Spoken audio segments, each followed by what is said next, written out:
Develop A culture of trust. നമ്മുടെ കൂടെയുള്ള ആളുകൾക്ക് നല്ലൊരു ട്രസ്റ്റ്, ഒരു വിശ്വാസം കൊടുക്കുക എന്നുള്ളതാണ്. എന്തിനുള്ള വിശ്വാസമാണ്? ഇപ്പം കഴിഞ്ഞ ദിവസം നമ്മൾ പറഞ്ഞ വീഡിയോയിൽ എന്തായിരുന്നു, നമുക്ക് ഒരു ഒരു സ്ഥാപനം നമ്മൾ നടത്തുകയാണെന്നുണ്ടെങ്കിൽ ആ സ്ഥാപനത്തിലുള്ള എല്ലാവരും അവരുടെ അഭിപ്രായങ്ങൾ ധൈര്യമായിട്ട് അതും സ്വതന്ത്രമായിട്ട് പറയാനുള്ള ഒരു സിറ്റുവേഷൻ നമ്മൾ ഉണ്ടാക്കി കൊടുക്കുക എന്നുള്ളതാണ്.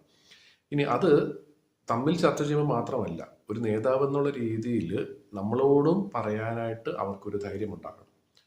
കാരണം നേതാക്കന്മാർക്ക് പലർക്കും പറ്റുന്ന ഒരു അവസ്ഥ എന്താണെന്ന് വെച്ചാൽ, ഒരു ലെവലെത്തിക്കഴിഞ്ഞാൽ അവർ പറയുന്ന കാര്യങ്ങളെല്ലാം ശരിയാണ്, അവർ ചെയ്യുന്നതെല്ലാം ശരിയാണ്, കൂടെ നിൽക്കുന്ന എല്ലാവരും അവർ പറയുന്നതിന് യെസ് വെക്കണം എന്നുള്ള ഒരു എക്സ്പെക്റ്റേഷനാണുള്ളത്. അങ്ങനെ എക്സ്പെക്റ്റേഷൻ വെക്കുന്ന ഒരാൾ തീർച്ചയായിട്ടും നല്ലൊരു നേതാവായിട്ട് അധികം കാലം നിൽക്കില്ല. അതിന് പകരം വ്യത്യസ്തമായിട്ടുള്ള അഭിപ്രായങ്ങൾ, ഇപ്പം നമ്മൾ ഒരു കാര്യം ചെയ്താലും അതിൽ എന്തെങ്കിലും തെറ്റുണ്ടെങ്കിൽ അത് ചൂണ്ടിക്കാണിക്കാനുള്ള ധൈര്യം തീർച്ചയായിട്ടും നമ്മുടെ കൂടെയുള്ളവർക്ക് കൊടുക്കണം.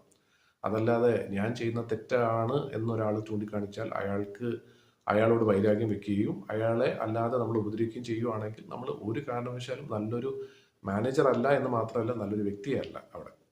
അപ്പം അതല്ല, നമുക്കും തീർച്ചയായിട്ടും അബദ്ധങ്ങൾ സംഭവിക്കാം. അപ്പം അതിൻ്റെ ഒരു തെറ്റ് നമുക്ക് മനസ്സിലാക്കി തരാനും അത് തിരുത്താനുള്ള ഒരു അവസരം നമ്മൾ സ്വന്തമായിട്ട് ഉണ്ടാക്കിയെടുക്കണമെങ്കിൽ ആദ്യമായിട്ട് നമ്മുടെ കൂടെ ഉള്ള ആളുകൾക്ക് അത് തുറന്ന് പറയാനുള്ള ഒരു ട്രസ്റ്റ്, ഒരു ധൈര്യം നമ്മൾ അവർക്ക് കൊടുക്കേണ്ടതായിട്ടുണ്ട്.